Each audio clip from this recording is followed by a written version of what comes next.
Saint Peter's ബസലിക്കയിലെ ഗോപുരത്തിൽ അസ്വാഭാവികമായ ആ മണിമുഴക്കം വിശ്വാസികളുടെ ഹൃദയങ്ങളിൽ ഇടിമുഴക്കമായിരുന്നു. ഉയിർപ്പ് കഴിഞ്ഞുള്ള പ്രഭാതത്തിൽ സ്വർഗത്തിലേക്കുള്ള മടക്കയാത്രയിൽ നാഥൻ പ്രിയപ്പെട്ട ഇടയനെയും ഒപ്പം കൂട്ടിയെന്ന അറിയിപ്പ്. സ്നേഹം കൊണ്ട് ലോകം ജയിച്ച പാപ്പ ഇനി ആകുലതകളിൽ കണ്ണടച്ചോർത്ത് കൈമുത്താൻ ഹൃദയത്തിൽ കരുതലിന്റെ ഫ്രാൻസിസ് അധ്യായം.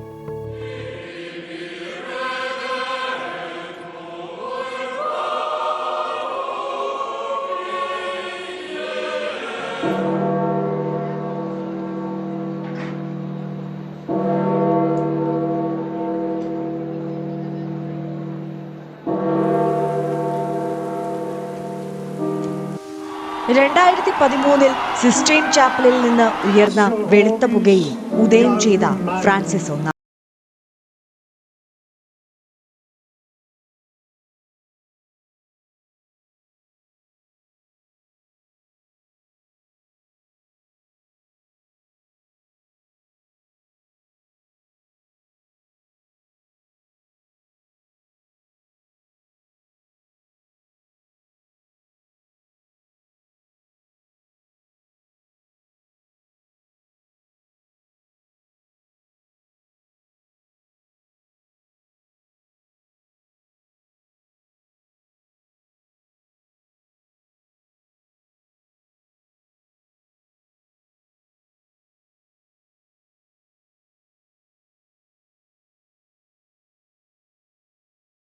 ലോകത്തിന്റെ വിവിധ കോണുകളിൽ നിന്ന് സെന്റ് പീറ്റേഴ്സ് ബസലിക്കയിലേക്ക് വിശ്വാസികളുടെ ഒഴുക്കായിരുന്നു. ബസലിക്കയുടെ വാതിലുകൾ പുലർച്ചെ വരെ തുറന്നിടാൻ നിർബന്ധിതമാക്കിയ തിരക്ക്. അന്ത്യാഞ്ജലി അർപ്പിക്കാൻ അർദ്ധരാത്രിയും നിരത്തുകളിൽ ഉറക്കമില്ലാതെ കാത്തിരുന്നു വിശ്വാസികൾ.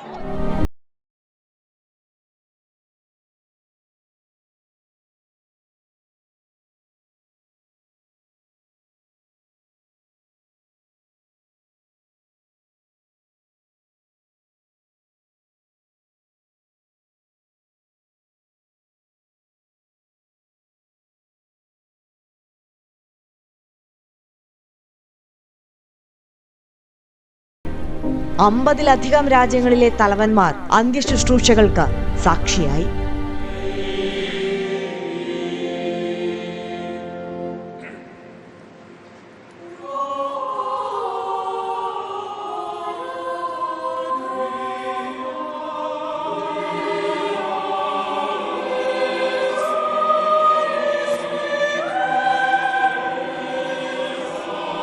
പഴയ നിയമമായാലും പുതിയ നിയമമായാലും നവീകരിക്കുമ്പോൾ ആഴം കൂടും. കാലഹരണപ്പെട്ട പൊതുമിഥ്യാധാരണകൾ പൊളിച്ചെഴുതിയ തന്റേടി, സ്ത്രീകളുടെയും ജയിൽ പുള്ളികളുടെയും കാൽ കഴുകിയ മാറ്റങ്ങളുടെ വ്യാഴവട്ടം, പുതുചുവടുകൾ കാണിച്ചു തന്ന മനുഷ്യസ്നേഹി. പലകുറി ലോകത്തോട് വിളിച്ചു പറഞ്ഞത് തന്നെയാണ് അവസാന ശ്വാസത്തിലും ഫ്രാൻസിസ് മാർപ്പാപ്പയ്ക്ക് ലോകത്തോട് പറയാനുണ്ടായിരുന്നത്. യുദ്ധങ്ങൾ അവസാനിപ്പിക്കണം. 21-ാം വയസ്സിൽ ശ്വാസകോശത്തിന്റെ ഒരു ഭാഗം ശസ്ത്രക്രിയയിലൂടെ നീക്കിയ ബർഗോളിയോ ഓരോ ശ്വാസത്തിലും സാധാരണക്കാരന്റെ യാതനകൾ തിരിച്ചറിഞ്ഞിരുന്നു. സ്വവർഗാനുരാഗികളെ ധാർമ്മിക വിചാരണയിലൂടെ തടയേണ്ടതില്ലെന്ന് വ്യക്തമാക്കി. വിധി നിർണയിക്കാൻ ഞാൻ ആരാണെന്ന് ചോദിച്ച് ചരിത്രമെഴുതിയ പാപ്പ. മരണപത്രത്തിലും വിപ്ലവം രചിച്ചാണ് ബ്യൂണിസ് ഐറസുകാരന്റെ മടക്കം. ഫ്രാൻസിസിന് എന്നും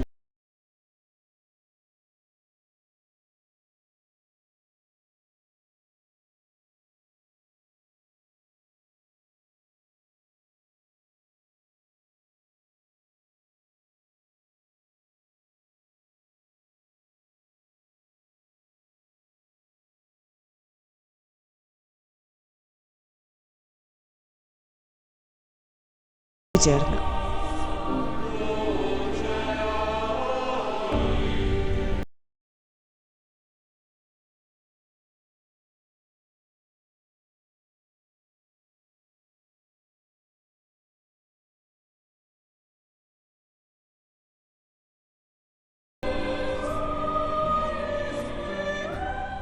അധികാരമോതിരത്തിലെ മുദ്ര പോലെ ലോകം മുഴുവൻ സ്നേഹത്തിന്റെ വല വീശിയെറിഞ്ഞ ഫ്രാൻസിസ് ഒന്നാമൻ മടങ്ങി. സെഡെ വെക്കാൻറ്റെ, the holy seat is vacant എന്നാണ് അർത്ഥം. പക്ഷേ ശൂന്യത എന്നൊന്നില്ല. എല്ലാ കണ്ണുകളും ആ ബാൽക്കണിയിലേക്കാണ്. സിസ്റ്റൈൻ ചാപ്പലിൽ വീണ്ടും ചിമ്മിനി ഉയരും. രഹസ്യ വോട്ടെടുപ്പിൽ ഫ്രാൻസിസിന് പിൻഗാമി വരും.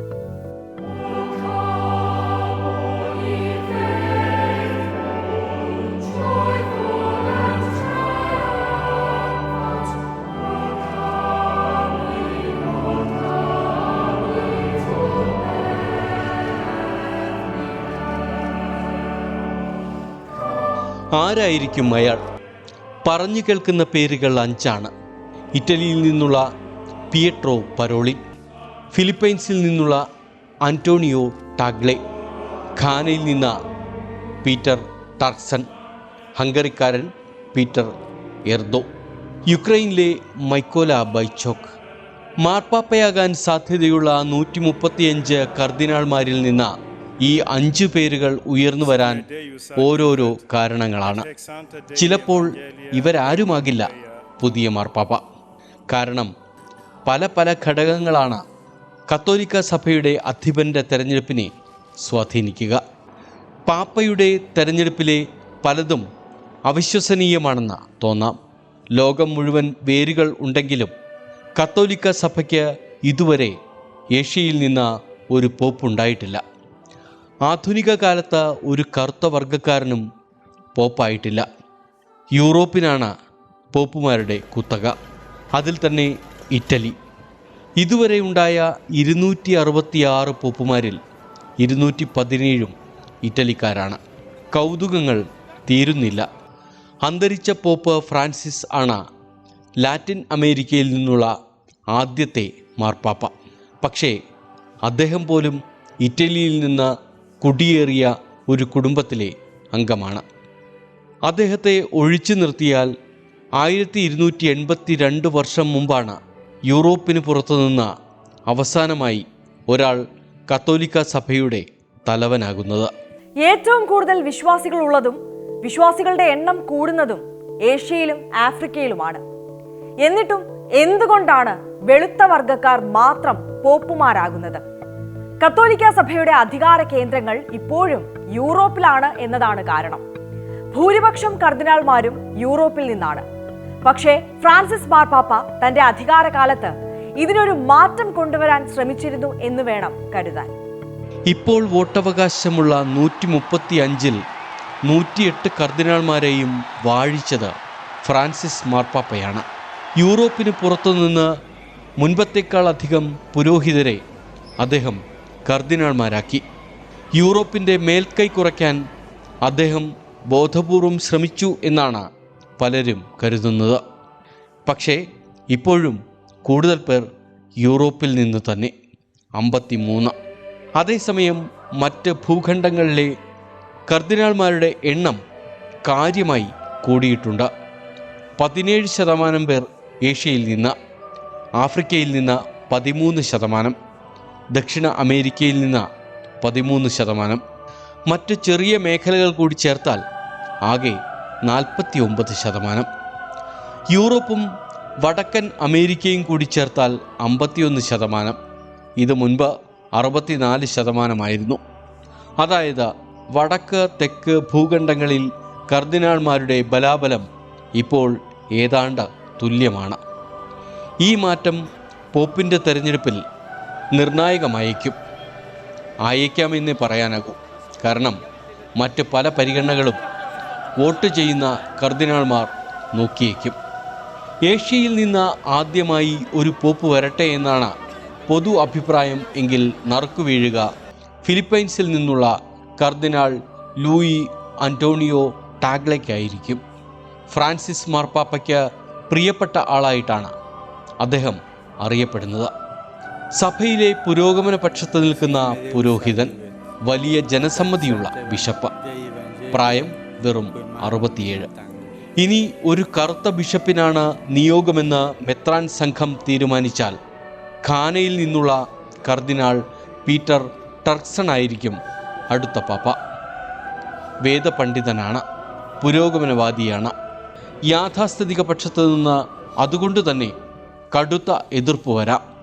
പക്ഷേ സഭ അതിവേഗം വളരുന്ന ആഫ്രിക്കയിൽ നിന്ന് വേണം പുതിയ മാർപ്പാപ്പ എന്നാണ് ധാരണയെങ്കിൽ ഭൂരിപക്ഷം വോട്ടുകളും പീറ്റർ ടർസന് വീഴും. വത്തിക്കാനിൽ ഉന്നത പദവി വഹിക്കുന്ന പിയത്രോ പരോലിനാണ് സാധ്യതയുള്ള മറ്റൊരു സ്ഥാനാർത്ഥി. നയതന്ത്രജ്ഞൻ, മിതവാദി, ഭരണ നൈപുണ്യം തെളിയിച്ച ആൾ, സർവോപരി ഇറ്റലിക്കാരനും. ഫ്രാൻസിസ് പാപ്പായുടെ പരിഷ്കരണ നടപടികളെ സ്വാഗതം ചെയ്യാതിരുന്ന യാഥാസ്ഥിതിക പക്ഷത്തിൻ്റെ സ്ഥാനാർത്ഥിയായി വരാൻ സാധ്യത ഹംഗറിയിൽ നിന്നുള്ള പീറ്റർ എർദോയാണ്. ദൈവശാസ്ത്ര പണ്ഡിതനാണ്.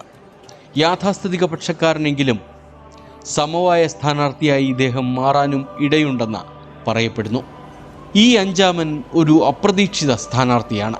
കർദിനാൾ മൈക്കോള ബെയ്ചാക്ക് കഴിഞ്ഞ വർഷമാണ് കർദിനാളായത്. കർദിനാൾ സംഘത്തിലെ ഏറ്റവും പ്രായം കുറഞ്ഞ ആൾ, വയസ്സ് വെറും 45. യുക്രൈൻകാരനാണ് എന്നതാണ് പേര് മുന്നോട്ട് വരാൻ കാരണം. യുക്രൈൻ സഭയുടെ ആസ്ത്രേലിയയിലെ ബിഷപ്പ്.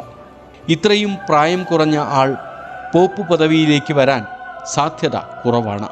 പക്ഷേ പലരുടെയും സാധ്യതാ പട്ടികയിൽ ഇദ്ദേഹവും ഉണ്ട്.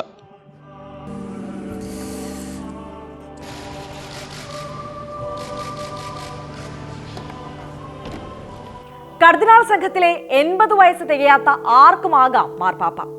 അംഗങ്ങളുടെ 2/3 വോട്ട് കിട്ടണം. അത് കിട്ടും വരെ വോട്ടെടുപ്പ് നടന്നുകൊണ്ടിരിക്കും. ആദ്യ ദിവസം 1, പിന്നെ എല്ലാ ദിവസവും 2 വീതം. ദൈവനിയോഗമെന്നാണ് കത്തോലിക്ക വിശ്വാസികൾ ഈ തെരഞ്ഞെടുപ്പിനെ വിളിക്കുന്നത്. വിമർശകർ ഒരുപാട് താല്പര്യങ്ങളുടെ സംഘർഷമെന്നും. അതെന്തായാലും ലോകം കൗതുകത്തോടെ കാത്തിരിക്കുന്ന മറ്റൊരു തെരഞ്ഞെടുപ്പ് അടുത്ത നാളുകളിലൊന്നും നടക്കാനില്ല. പരസ്പരം പങ്കിട്ട് കഴിക്കുന്നതിനേക്കാൾ വലിയ പ്രത്യയശാസ്ത്രമില്ലല്ലോ. യുദ്ധങ്ങൾക്കിടയിൽ ഈ പ്രത്യയശാസ്ത്രത്തിന് എന്ത് പ്രസക്തി? മാർച്ച് ആദ്യം മുതൽ ഇസ്രയേലിന്റെ സമ്പൂർണ്ണ ഉപരോധമാണ് ഗാസയിൽ. കുടിവെള്ളത്തിനും ഭക്ഷണത്തിനും യാചിക്കുന്ന മനുഷ്യരുടെ കാഴ്ചകളാണ് എങ്ങും.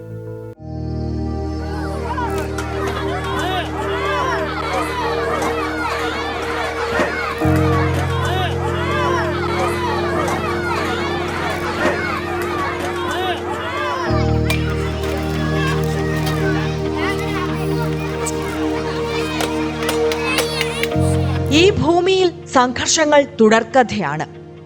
ഹൃദയഭേദകമായ കാഴ്ചകളും ഗാസയിൽ പുതുമയല്ല. ഇപ്പോൾ ഭക്ഷണത്തിന് വേണ്ടിയുള്ള നിലവിളിയാണ്. മാർച്ച് ആദ്യം മുതൽ ചരക്ക് നീക്കത്തിന് സമ്പൂർണ്ണ വിലക്കാണ്. ഭക്ഷണം, മരുന്ന്, സഹായം എല്ലാത്തിനും പ്രതിസന്ധി. ആയിരക്കണക്കിന് കുടുംബങ്ങൾ പട്ടിണിയിലാണ്. അവരുടെ കുട്ടികൾക്ക് ഒരു നേരത്തെ ഭക്ഷണം പോലും നൽകാൻ കഴിയുന്നില്ല. 50 കുട്ടികളെങ്കിലും ഇതുവരെ പട്ടിണിയും പോഷകാഹാരക്കുറവും കാരണം മരിച്ചു. ഭക്ഷ്യപ്രതിസന്ധിയും പട്ടിണിയും ഒന്നുമില്ലെന്നാണ് ഇസ്രയേലിന്റെ വാദം. ഹമാസ് സഹായങ്ങൾ തട്ടിയെടുത്തുവെന്നാണ് ആരോപണം. അതിർത്തികൾ അടയ്ക്കുന്നതിന് മുമ്പ് 25,000 ട്രക്ക് സഹായങ്ങൾ ഗാസയിലേക്ക് പ്രവേശിച്ചുവെന്നാണ് ഇസ്രയേൽ വിദേശകാര്യ മന്ത്രാലയത്തിന്റെ അവകാശവാദം. യുദ്ധത്തിലെ ഏറ്റവും മോശം മാനുഷിക പ്രതിസന്ധിയാണ് ഗാസ അഭിമുഖീകരിക്കുന്നതെന്നാണ് ഐക്യരാഷ്ട്രസഭ ചൂണ്ടിക്കാട്ടുന്നത്. ഗാസ മുനമ്പ് വീണ്ടും ഒരു തകർച്ചയുടെ ഘട്ടത്തിലെത്തിയിരിക്കുന്നു. ജനങ്ങൾ വലയുന്നു. ഇതാണ് ഐക്യരാഷ്ട്രസഭ വേൾഡ് ഫുഡ് പ്രോഗ്രാമിന്റെ പ്രതികരണം. 1,16,000 മെട്രിക് ടണ്ണിലധികം ഭക്ഷണം അതിർത്തിയിൽ കെട്ടിക്കിടക്കുന്നുണ്ടെന്ന് WFP റിപ്പോർട്ട് ചെയ്യുന്നു. ഇതിനിടയിൽ ആക്രമണങ്ങളും രൂക്ഷമാണ്. ഷെജായയിലും റഫയിലും നടന്ന ബോംബാക്രമണങ്ങളിൽ വ്യാപകമായ നാശനഷ്ടങ്ങളുണ്ടായി. കൂടുതൽ ആളുകളെ മാറ്റിപ്പാർപ്പിച്ചു. ബെയ്റ്റ് ഹനൂണിൽ നിന്നും ബെയ്റ്റ് ലാഹിയിൽ നിന്നും ഒഴിഞ്ഞു പോകാനുള്ള ഉത്തരവുകളും ഇസ്രായേൽ സൈന്യം പുറപ്പെടുവിച്ചു. വ്യാഴാഴ്ച മാത്രം കൊല്ലപ്പെട്ടത് 28 പേർ, കൂടുതലും സ്ത്രീകളും കുട്ടികളും. വടക്കൻ ഗാസയിലെ ടുഫയിൽ കുടിയൊഴിപ്പിക്കപ്പെട്ടവരെ പാർപ്പിച്ചിരുന്ന സ്കൂളിന് നേരെ ഇസ്രായേൽ നടത്തിയ വ്യോമാക്രമണത്തിൽ 10 പേർ കൊല്ലപ്പെട്ടു.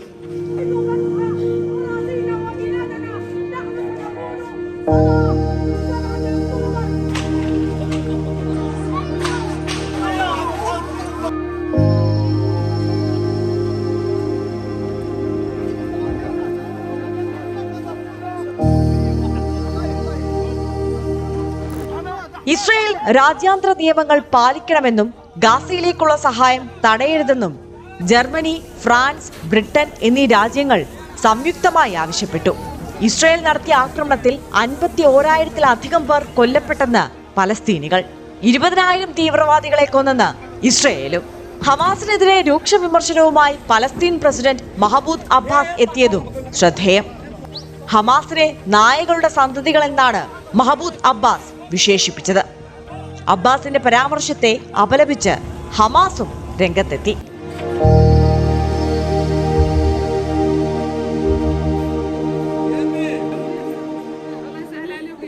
ഈജിപ്തും ഖത്തറും മുന്നോട്ട് വെച്ച പുതിയ വെടിനിർത്തൽ നിർദ്ദേശത്തിൽ പുരോഗതി ഉണ്ട് എന്നത് മാത്രമാണ് പ്രതീക്ഷാവഹം.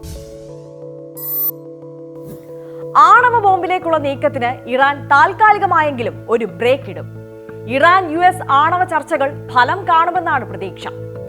ഇറാൻ മെരുങ്ങുമെന്ന സൂചനയാണ് US പ്രസിഡന്റ് ഡൊണാൾഡ് ട്രംപിന്റെ പ്രതികരണങ്ങളിൽ നിന്ന് വായിച്ചെടുക്കാനാവുന്നത്. റോമിലെ ചർച്ചകൾക്ക് ശേഷം 3ാം റൗണ്ട് ചർച്ചകളിലാണ് ഇപ്പോൾ അമേരിക്കയും ഇറാനും. I think they want to make a deal and we want to make a deal. There are some people that want to make a different kind of a deal, a much nastier deal. And I don't want that to happen to Iran if we can avoid it.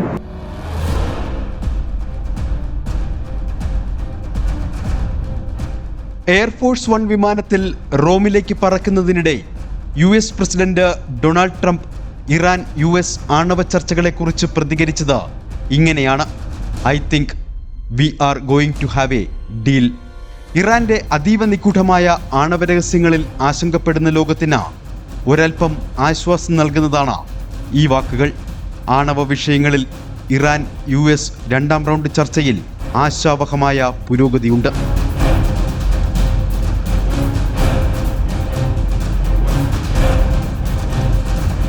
Iran വിദേശകാര്യമന്ത്രി Omani മധ്യസ്ഥർ വഴി മസ്കറ്റിൽ വെച്ച് ട്രംപിന്റെ middle east പ്രതിനിധി Steve വിറ്റ്കോഫുമായി സംസാരിക്കും. പുതിയ ആണവ കരാറിനുള്ള ഒരു ചട്ടക്കൂട് രൂപപ്പെടുത്താനുള്ള ആദ്യപടിയായാണ് നിരീക്ഷകർ ഇതിനെ വിലയിരുത്തുന്നത്. ഫെബ്രുവരി മുതൽ ടെഹ്റാനുമേൽ പരമാവധി സമ്മർദ്ദം ചെലുത്തുകയാണ് US. ഇറാനിൽ ഏകദേശം 605 പൗണ്ട് യുറേനിയം 60% വരെ സമ്പുഷ്ടമാക്കിയിട്ടുണ്ടെന്നാണ് ഇന്റർനാഷണൽ അറ്റോമിക് എനർജി ഏജൻസി നേരത്തെ റിപ്പോർട്ട് ചെയ്തിരുന്നത്. പർവ്വതങ്ങൾക്കുള്ളിലും ഭൂമിക്കടിയിലുമുള്ള ആണവ കേന്ദ്രങ്ങളിൽ സർവം സജ്ജമായിരിക്കുന്നുവെന്നായിരുന്നു മുന്നറിയിപ്പ്. നിലവിലുള്ള ഉപരോധ നീക്കങ്ങൾക്ക് പകരമായിട്ടാകും ടെഹ്റാൻ വിട്ടുവീഴ്ചകൾക്ക് തയ്യാറാകുന്നത്. എന്നാൽ ലോകത്തിനറിയേണ്ടത് യുറേനിയം സമ്പുഷ്ടീകരണ പരിപാടിയെക്കുറിച്ചാണ്. സമ്പുഷ്ടമാക്കിയ യുറേനിയം ശേഖരം ഉപേക്ഷിക്കുമോ എന്നതിനെക്കുറിച്ചാണ്. ഇരു രാജ്യങ്ങളും തമ്മിലുള്ള പതിറ്റാണ്ടുകളുടെ ശത്രുത കണക്കിലെടുക്കുമ്പോൾ ഇപ്പോഴത്തെ ചർച്ചകളെ ചരിത്ര നിമിഷമെന്ന് തന്നെ വിശേഷിപ്പിക്കണം.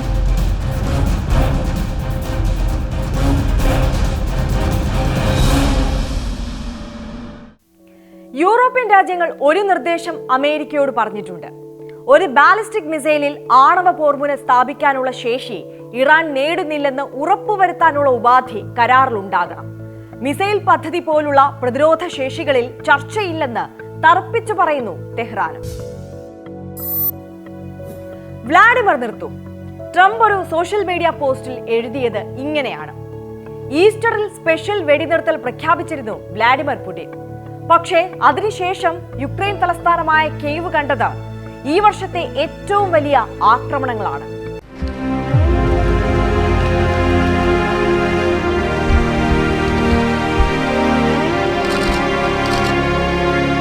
തകർന്നടിഞ്ഞ കെട്ടിടത്തിന്റെ ബാക്കിയായ ചുവരിനു മുന്നിൽ പൂക്കളർപ്പിച്ച് കൊല്ലപ്പെട്ടവർക്ക് വേണ്ടി പ്രാർത്ഥിക്കുന്ന വോളോഡിമിർ സെലൻസ്കി. ജൂലൈ മാസത്തിന് ശേഷം യുക്രൈൻ തലസ്ഥാനമായ കീവ് കണ്ട ഏറ്റവും മൃഗീയമായ ആക്രമണം.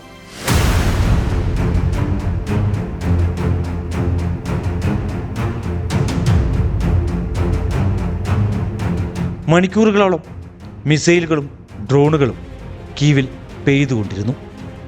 11 മണിക്കൂറോളം ജനങ്ങൾ ഉറങ്ങാതെ ജീവൻ കയ്യിൽ പിടിച്ച രാത്രി. അതിന് ശേഷമുള്ള കാഴ്ചകളാണിത്. യുക്രൈൻ റഷ്യ യുദ്ധത്തിൽ സമാധാന ചർച്ചകൾ ഉടനെയെങ്ങും ലക്ഷ്യം കാണുമെന്ന് തോന്നുന്നില്ല. സമാധാനം വേണമെന്ന് ആഗ്രഹിക്കുന്ന മനുഷ്യർ ഇങ്ങനെ ചെയ്യില്ലല്ലോ. ചർച്ചകൾ ഒരു വശത്തും വ്യോമാക്രമണം മറുവശത്തും തുടരുകയാണ്. ഓരോ ദിവസവും പ്രഹരശേഷി വർദ്ധിച്ചുകൊണ്ടിരിക്കുന്ന ആക്രമണം. ട്രംപ് പറയുന്നത് ഇതൊരു അബദ്ധമാണെന്നാണ്. ജീവൻ നഷ്ടമാകുന്നവരോടും ഇത് പറഞ്ഞാൽ മതിയോ എന്നാണ് യുക്രൈൻ പ്രസിഡന്റ് വ്ളോഡിമിർ സെലൻസ്കിയുടെ അതിവൈകാരികമായ വാക്കുകൾ. ക്രിമിയയും കർക്കീവും വിട്ടുകൊടുക്കാത്തതിൽ മാത്രമല്ല, നാറ്റോ അംഗത്വം നേടാനുള്ള ശ്രമവും യുക്രൈൻ ഉപേക്ഷിക്കണമെന്നാണ് ട്രംപിൻ്റെ നിർദ്ദേശം. കഴിഞ്ഞയാഴ്ച പുടിൻ നടത്തിയ ആക്രമണം ട്രംപിനെയും ചൊടിപ്പിച്ചു. പേരെടുത്ത് പറഞ്ഞായിരുന്നു വിമർശനം. വ്ളാഡിമിർ, നിർത്തൂ. ഓരോ ആഴ്ചയും 5000 പട്ടാളക്കാരാണ് മരിക്കുന്നത്. സമാധാന ഉടമ്പടി യാഥാർത്ഥ്യമാക്കൂ എന്നാണ് ഡൊണാൾഡ് ട്രംപ് ആവശ്യപ്പെട്ടത്. പുടിൻ്റെ ആക്രമണത്തിൽ താൻ വളരെ അസ്വസ്ഥനാണെന്നും ട്രംപ് പറഞ്ഞു. ഇത് അപൂർവ നടപടിയാണെന്നാണ് വിലയിരുത്തൽ. അവസാന ശ്രമങ്ങൾ എന്ന നിലയിൽ സമാധാന ദൂതുമായി ഡൊണാൾഡ് ട്രംപിൻ്റെ ദൂതൻ സ്റ്റീവ് വിറ്റ്കോഫ് മോസ്കോയിൽ എത്തിയിരുന്നു. വ്ളാഡിമിർ പുടിൻ്റെ വിദേശകാര്യ ഉപദേഷ്ടാവ് യൂറി ഉഷാക്കോവുമായി 3 മണിക്കൂറോളം ചർച്ച നടത്തി.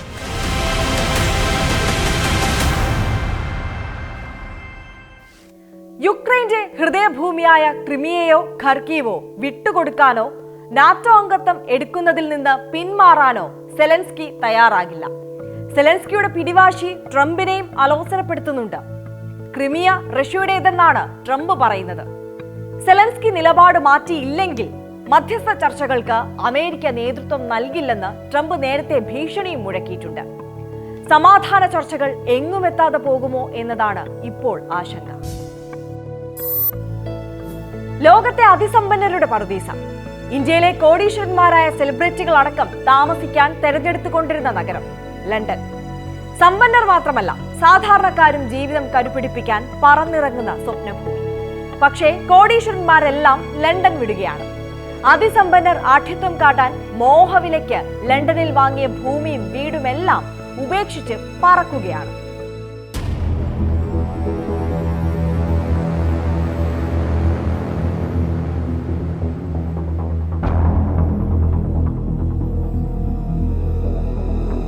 ഭാവിയിൽ മികച്ച ആദായം ലഭിക്കുമെന്ന പ്രതീക്ഷയിൽ ലണ്ടനിൽ നിക്ഷേപമായി ഭൂമി വാങ്ങിയവർ ഭൂമി വിറ്റ് നാടുവിടുന്നു. ബ്രിട്ടനെ സംബന്ധിച്ച് ഇത് ചെറുതല്ലാത്ത ക്ഷീണം വരുത്തുന്നുണ്ട്. ലണ്ടൻ വിടുന്ന കോടീശ്വരന്മാരിൽ ഭൂരിഭാഗവും പറന്നിറങ്ങുന്നത് ഏഷ്യയിലേക്കോ അമേരിക്കയിലേക്കോ ആണ്. 20 വർഷം മുൻപ് ലോകത്തെ ഏറ്റവും അധികം സമ്പന്നർ താമസിച്ചിരുന്ന ലണ്ടൻ നഗരം ഇപ്പോൾ 5ാം സ്ഥാനത്താണുള്ളത്. സാമ്പത്തിക ഗവേഷണ സ്ഥാപനമായ ഹെൻലി ആൻഡ് പാർട്ട്നേഴ്സ് പുറത്തുവിട്ട കണക്കാണിത്. 30,000-ലധികം കോടീശ്വരന്മാരെയാണ് ലണ്ടന് നഷ്ടമായത്. 2024 മാത്രം 11,000-ലധികം കോടീശ്വരന്മാരാണ് പുതിയ മേച്ചിൽപ്പുറങ്ങൾ തേടിപ്പോയത്. കുറച്ച് വർഷങ്ങളായി ഇത് സംഭവിച്ചുകൊണ്ടിരിക്കുകയാണെങ്കിലും അടുത്ത കാലത്തായി ഈ കണക്കുകളിലുണ്ടാകുന്ന വർധന UK സർക്കാരിനെയും ആശങ്കപ്പെടുത്തുന്നു. ഈ നാടുവിടലിന് കാരണം മറ്റൊന്നുമല്ല, നിരന്തരം വർദ്ധിച്ചു വരുന്ന നികുതി തന്നെ. അമേരിക്കയിൽ പലവിധ ടാക്സ് സെറ്ററുകളിലായി 35% വരെ മാത്രം ടാക്സ് വരുമ്പോൾ UK-യിൽ 40%-ത്തിൽ അധികമാണ്. ഇത് പുതു സംരംഭകരെ വല്ലാതെ ഞെരുക്കും. സമ്പന്നരുടെ പുതിയ പറദീസയായ സിംഗപ്പൂരിലാകട്ടെ 17% മാത്രമാണ് കോർപ്പറേറ്റ് ടാക്സ്. അതിവേഗം വളരുന്ന ദുബായിലാകട്ടെ ടാക്സ് തന്നെയില്ല. ഹെൻലി ആൻഡ് പാർട്ട്നേഴ്സ് റിപ്പോർട്ട് പ്രകാരം 20 കോടീശ്വരന്മാരുൾപ്പെടെ 81,200 കോടീശ്വരന്മാർ ദുബായിലുണ്ട്. ലോകത്തിലെ ഏറ്റവും വലിയ സമ്പന്ന നഗരങ്ങളുടെ പട്ടികയിൽ 18ാം സ്ഥാനത്തേക്കാണ് ദുബായ് വളർന്നത്. മുൻപുണ്ടായിരുന്ന 21ാം സ്ഥാനത്തു നിന്നാണ് ദുബായിയുടെ ഈ നേട്ടമെന്നതും ശ്രദ്ധേയം.